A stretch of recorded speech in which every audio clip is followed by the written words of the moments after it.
Dua sejoli yang sedang bulan madu keluar dari rumah di pagi hari. Mereka jalan bergandengan tangan, ingin menikmati udara pagi yang segar. Ketika mereka melewati semak-semak, tiba-tiba terdengar suara, "Wek, wek, wek."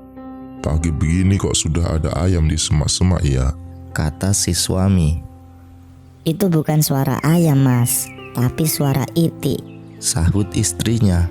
"Kamu keliru sayang, itu suara ayam," bantah suaminya. "Tidak, aku hafal betul sayang. Beda suara ayam dan itik," kata istrinya. "Wek, wek, wek." terdengar lagi suara dari semak-semak. "Benar bukan, itu suara ayam." Sang suami mulai ngotot. "Jelas suara itik gitu loh, Mas." Sang istri juga mulai ngotot.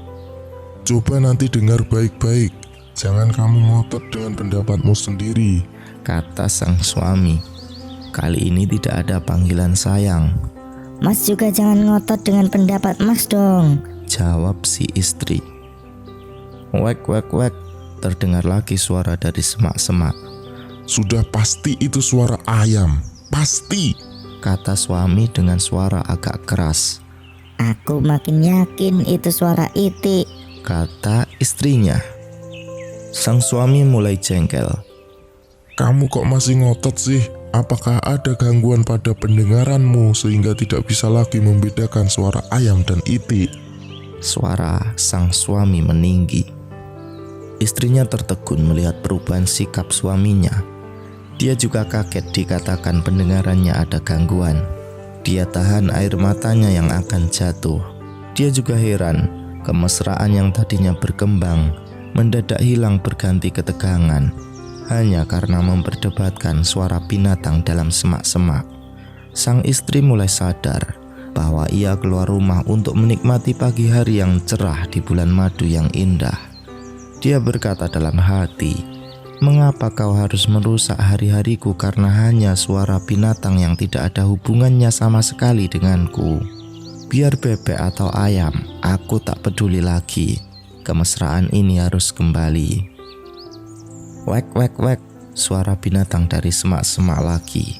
"Dengar, suara ayam bukan?" kata suami dengan nada tinggi. "Mas benar, itu suara ayam. Maaf saya telah membuat Mas emosi," kata sang istri sambil tersenyum. Sang suami mulai tertegun. Dia baru menyadari sikapnya yang emosional. Dia lalu menggandeng kembali tangan istrinya. "Maafkan saya telah berkata kasar kepadamu sayang." Dia remas jari-jari tangan istrinya. Manusia sering lupa membedakan antara sesuatu yang penting dengan yang tidak penting. Sialnya, ketegangan sering muncul karena mempersoalkan hal-hal yang tidak penting, bahkan tidak ada kaitan langsung dengan kehidupan kita.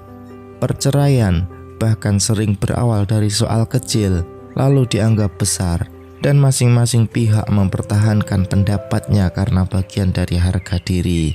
Api kecil dibiarkan membesar, lalu membakar habis keluarganya.